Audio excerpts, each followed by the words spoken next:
Happy weekend, folks. So, at least happy weekend to you. I am currently studying for an exam and it's driving me nuts the way the process for it has been very frustrating. So, I still got a couple months to take before I take the exam, but it's just been such a struggle to get through the material in an organized fashion. And so yeah, we'll see how I do. Anyways, so because I am trying to really focus on studying, this is just going to be a quick 15-minute interval workout. Probably a lot of emphasis on lower body because again, I've been studying and sitting for so long that my hips are kind of stiff, and just need to get her done. So as a result, I might be doing more home workouts rather than going to the gym because of just the time involved in going to the gym, at least on the weekends. So my overall progression through my workout program, I think, will slow down. But as long as, but I mean, I'm still getting through it. So first thing I'm gonna probably start with is some nice deadlifts, not single leg, but yeah, we're gonna at least start with deadlifts and then probably squats, with an emphasis on just great hip mobility.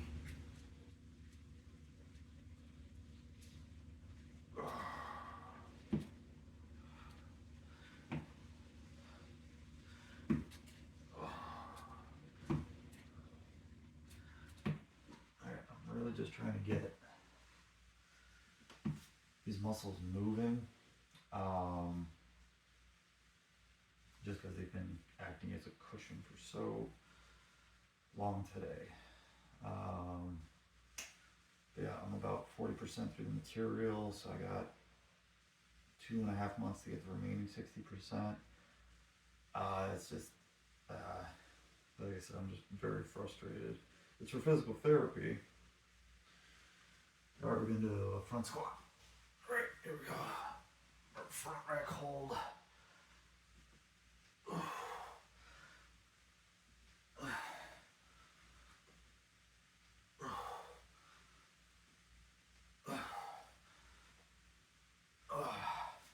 Just feeling that goddamn hip pinch again. I'm just very annoyed today.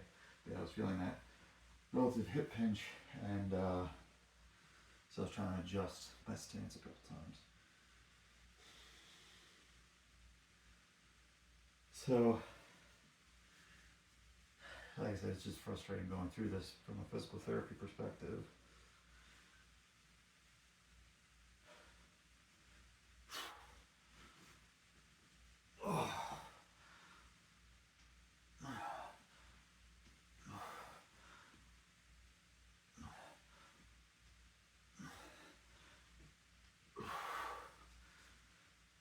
Because a lot of this is not, I've felt, research based, and not all research really applies very well at the clinic level and or the treatment level. And as much as I appreciate the difficulty it is in developing good research, I think trying to find a way to develop good research that's clinically applicable is a whole other challenge and rare to find something that's done well.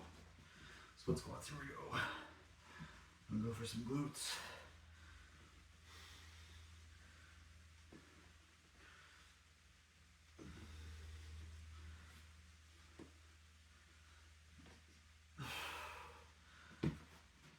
Uh,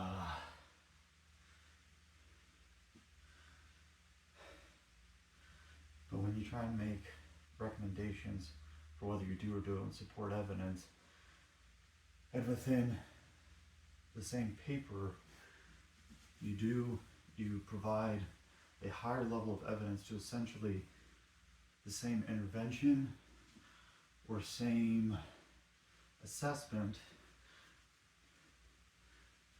and then just below that, you're like, you know what? In retrospect, nah, let's do the same thing or something very similar and grade it 2 grades lower. That makes no sense to me. That was quite the plantar fascia stretch on that side. So that was interesting. Um,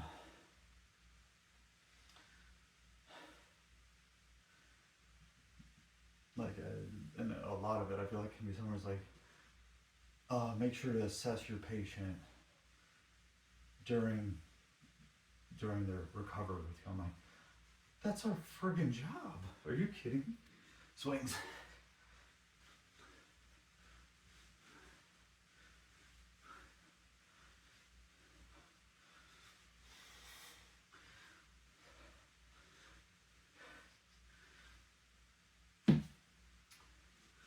Which paper assessment is most relevant to this patient population?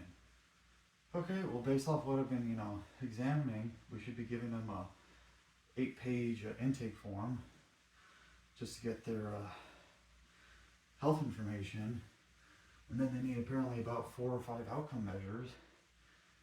The patient's going to be doing paperwork for an hour before I can get to see them. I know I'd be mad as a patient. It's like, hello, I'm more than a piece of paper. I'm right in front of you. So,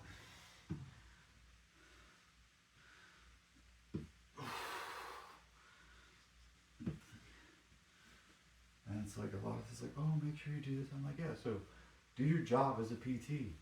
Measure their strength, measure their motion, talk to them, see what they're having trouble with, and address those deficits.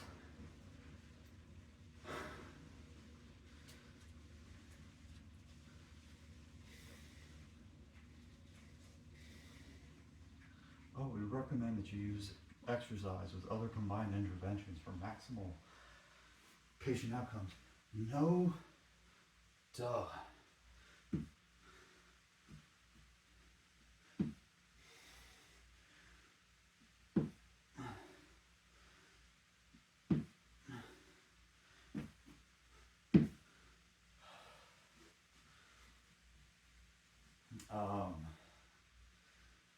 And then they're going on and on about stats. It's like, well, it's really important that you know how to interpret statistics as a clinician so that you can read studies and analyze them well. Here's a thought. How about we create less bad studies?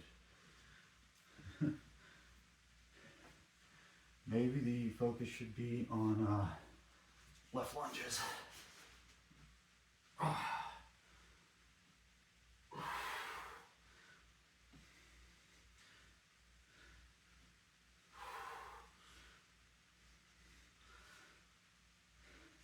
How about we create studies that don't suck and aren't impossible to read?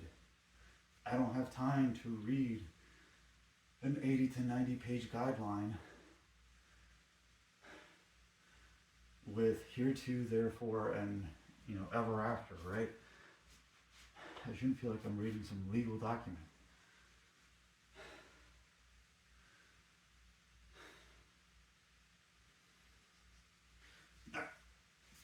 Right lunges.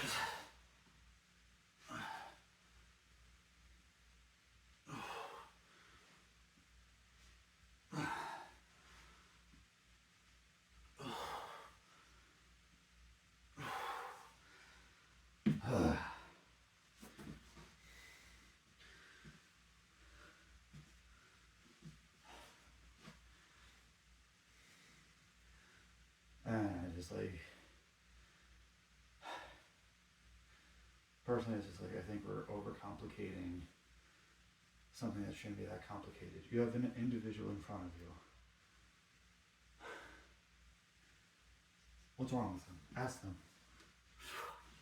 Overhead press.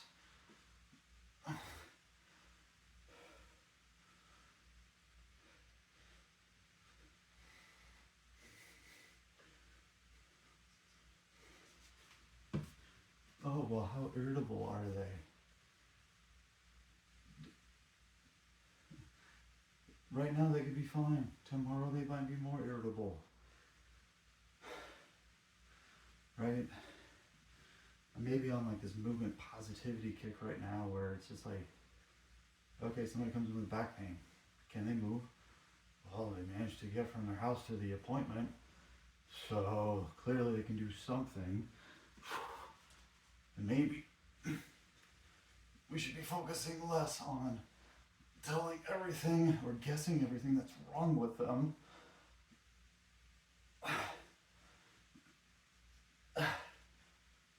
telling everything that's right with them instead. Sure, as a medical provider, I should probably clear out some red flags. I might try some windmills next. Clear out your red flags, clear out your big stuff. I go back to, I saw a patient with some low-level low back pain into his calf, and he had difficulty going up and down on his tippy toes. I was like, hey, you probably have a disc injury.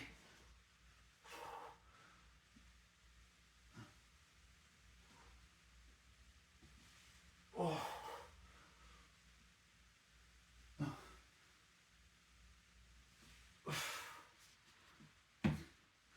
Based off your presentation, but otherwise there's no significant signs. He was like, all right, cool. Got an MRI, he got back surgery. So I hope he's really doing well. Did it need surgery? No, like if anything, I wish I'd spent more time educating him on like, hey, this can resolve. Give me a couple weeks.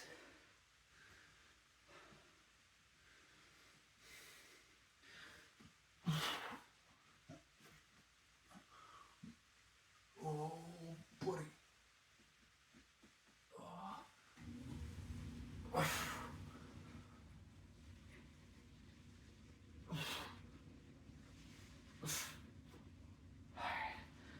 So we did swings, we did some lifts. Oh man, we still got 5 minutes left. Okay. Let's, you know what, I'm gonna do a squat hold. So just gonna sit in the bottom with the weight, just stretch my hips out, might put my elbows on my legs to kind of open them a little more, but really focus on glute activation at the bottom. Right. And it's even this already feels better on that right groin.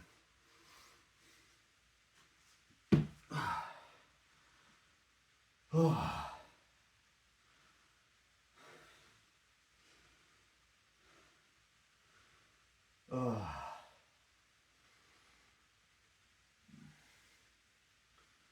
Yeah, it's just, we need to classify them based upon their pain level, how irritable it is, how long it...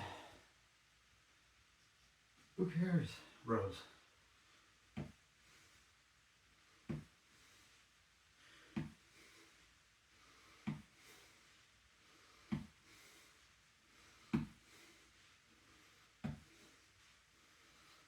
If you have someone with an acute injury, with low levels of pain, low levels of fear, with, a general positive outlook and whatever, like, you might be able to load them up just fine on the first day. It's not like you have to sit there and like, okay, which classification system do they go? Are they willing to move or not?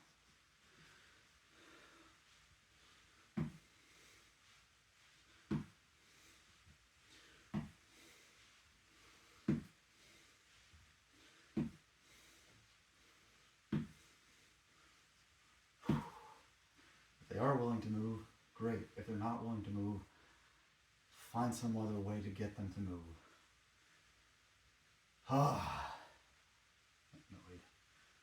Alright, so I did a lot of my usual stuff.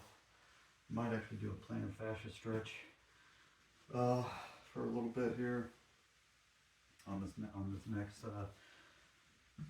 break. So I'm just going to tuck my toes under, and we're just going to sit back.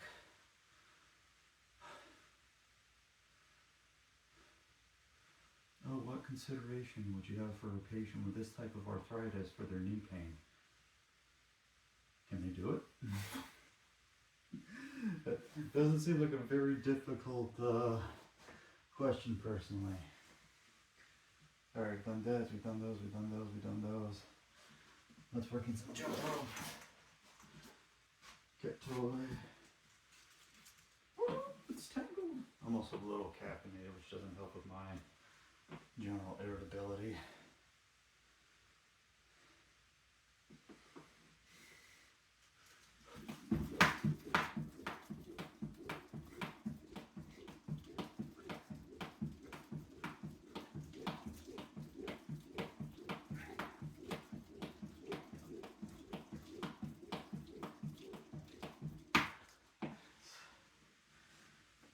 And again, it's a bias, it's a belief, whatever you want to call it, but it's like, give people things that they can do at home.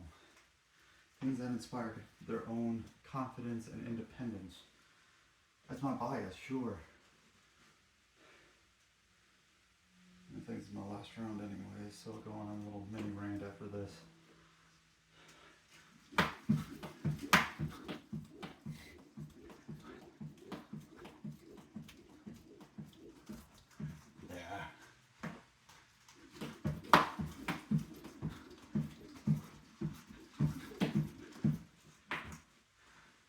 Kind of forgot what I wanted to rant about, but again.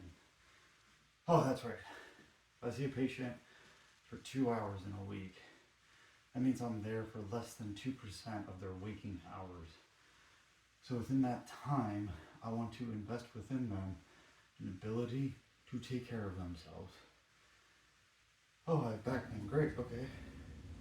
If you do this, does it make your back worse? No. Does it make it better? No. Great. So you can move and it doesn't aggravate your symptoms. But I want it to be better. And I want $1 million, but we can't like jump right into a certain expectation without some groundwork. So,